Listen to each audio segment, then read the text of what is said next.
ಪ್ರಶ್ನೋತ್ತರ ರತ್ನಮಾಲಿಕಾ. ರಚನೆ ಶ್ರೀ ಶಂಕರಾಚಾರ್ಯರು. ಅತ್ಯಮೂಲ್ಯವಾದ ವಜ್ರ ಖಚಿತ ಕಂಠೀಹಾರವನ್ನು ಕೊಡುಗೆಯಾಗಿ ಸಮರ್ಪಿಸಿದಾಗ ಯಾರು ತಾನೇ ತಮ್ಮ ಕೊರಳನ್ನು ಅಲಂಕರಿಸಲೆಂದು ಅದನ್ನು ನಿಶ್ಚಯವಾಗಿ ಸ್ವೀಕರಿಸದೇ ಇರುವುದಿಲ್ಲ.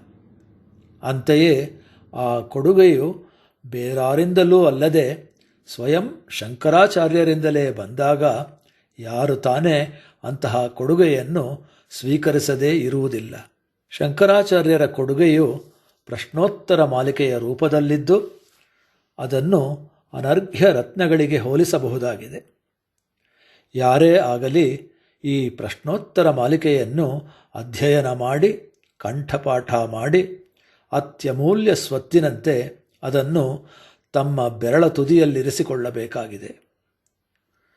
ಕೊರಳಿನ ಅಲಂಕಾರ ಮತ್ತು ಪ್ರಶ್ನೋತ್ತರಗಳ ಕಂಠಪಾಠ ಇವೆರಡನ್ನೂ ಬಣ್ಣಿಸಲು ಕಂಠಸ್ಥಿತ ಮತ್ತು ಕಂಠಸ್ಥ ಎಂಬ ಶಬ್ದ ಪ್ರಯೋಗವನ್ನು ಶಂಕರಾಚಾರ್ಯರು ಬಳಸಿದ್ದಾರೆ. ನಮ್ಮ ಸನಾತನ ಧರ್ಮದಲ್ಲಿ ಯಾವಾಗ ಶಿಷ್ಯನು ಪೂಜ್ಯ ಭಾವನೆಯಿಂದ ಗುರುವನ್ನು ಸಮೀಪಿಸಿ ತನ್ನ ಪ್ರಶ್ನೆಗಳನ್ನು ಕೇಳುತ್ತಾನೆಯೋ ಮತ್ತು ಆ ಗುರುವು ತನ್ನ ಶಿಷ್ಯನ ಪ್ರಶ್ನೆಗಳಿಗೆ ಸೂಕ್ತವಾದ ಉತ್ತರವನ್ನು ಕೊಟ್ಟು ಅವನಿಗೆ ಜ್ಞಾನೋದಯವನ್ನುಂಟು ಮಾಡುತ್ತಾನೆಯೋ ಆಗ ಗುರು ಶಿಷ್ಯರ ಸಂಬಂಧವು ಪ್ರವರ್ಧಮಾನಕ್ಕೆ ಬರುತ್ತದೆ. ಗುರು ಮತ್ತು ಶಿಷ್ಯರ ನಡುವೆ ಜ್ಞಾನದ ವರ್ಗಾವಣೆ ಹೇಗೆ ಜರುಗುತ್ತದೆಂಬುದನ್ನು ಭಗವದ್ಗೀತೆಯಲ್ಲಿ ಶ್ರೀಕೃಷ್ಣನು ವಿವರಿಸುತ್ತಾನೆ. ತದ್ವಿಧಿ ಪ್ರಣಿಪಾತೇನ ಪರಿಪ್ರಶ್ನೇನ ಸೇವಯ ಉಪದೇಶ್ಯಂತಿ ತೇ ಜ್ಞಾನಂ ಜ್ಞಾನಿನಸ್ತತ್ವದರ್ಶಿನಃ. ಚಾಪ್ಟರ್ 4 ಶ್ಲೋಕ 34. ಅರ್ಜುನ, ಬ್ರಹ್ಮಜ್ಞಾನವನ್ನು ಹೇಗೆ ಗಳಿಸಬೇಕೆಂಬುದನ್ನು ಅರಿತುಕೋ.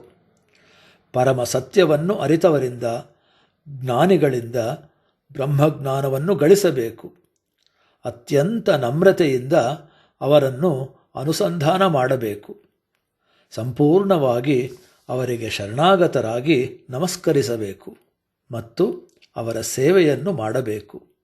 ಪ್ರಶ್ನೋತ್ತರ ಮಾಲಿಕೆಯಲ್ಲಿ ಶಂಕರಾಚಾರ್ಯರು ಒಂದು ಹೆಜ್ಜೆ ಮುಂದೆ ಹೋಗಿ ಪ್ರಶ್ನೆಗಳಿಗೆ ಉತ್ತರಗಳನ್ನು ಕೊಡುವುದಕ್ಕೂ ಮುನ್ನ ಯುಕ್ತವಾದ ಪ್ರಶ್ನೆಗಳನ್ನು ಯಾವ ರೀತಿ ಸಂಯೋಜಿಸಬೇಕು ಎಂಬುದನ್ನೂ ಸಹ ತೋರಿಸಿಕೊಟ್ಟಿದ್ದಾರೆ. ತನ್ನ ಶಿಷ್ಯನು ಅವನ ನಡತೆ ಮತ್ತು ವ್ಯಕ್ತಿತ್ವದ ಸರಿಯಾದ ಬೆಳವಣಿಗೆಗೆ ಬೇಕಾದ ಮಾರ್ಗದರ್ಶನವನ್ನು ಇದರಿಂದ ಪಡೆಯುತ್ತಾನೆಂಬುದನ್ನು ಖಾತ್ರಿಪಡಿಸಿಕೊಳ್ಳಲು ಇದು ಅವಶ್ಯವಾಗಿದೆ.